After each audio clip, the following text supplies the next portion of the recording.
Hello guys, meron lang po akong kunting paalala sa mga meron pong sari-sari store anywhere, mapa city po o barangay or probinsya. Aware po kayo sa ingat po kayo sa mga budol-budol kasi nung isang araw nabudol po ako. Nagpa-as po sila na na ahente sila ng panel, tapos sabi nila pwede daw sila mag-iwan dito sa akin sa store ko ng mga item, mga grocery item, tapos 1 month to pay daw, free daw yung mga lagyan ng mga mga grocery, yung ihangay dyan sa sa taas, tapos free daw stante, free daw po yung tarpaulin with name sa store ko.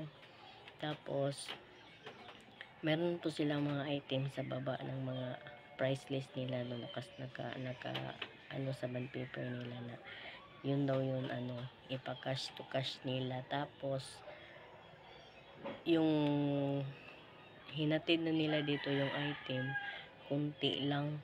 Ito kasama yung itong may tiban, tapos itong sponge, tapos may battery ever ready na triple E, tapos may double E, bali dalawang packs sila. Tapos may shiver,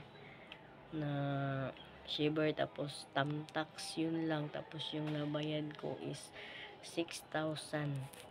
Mga po sila, mga dalawang lalaki, tapos siguro sila mang hypnotize para talagang mapapayag kanila na bayaran yung item na na dala nila, kahit mag-question ka pa na na bakit ganun, bakit ganito yung mga bakit ganito, bakit mahal yung item ninyo.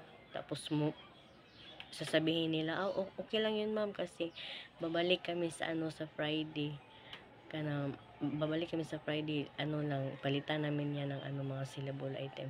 So nalaman ko na may kapitbahay din pala ako dito na loko nila dati, kasi 3 years na po itong tindahan ko, pero mga ukay-ukay po yung yung binta ko. Ngayon lang po ako nagbebenta ng grocery. So dati pala marami na silang na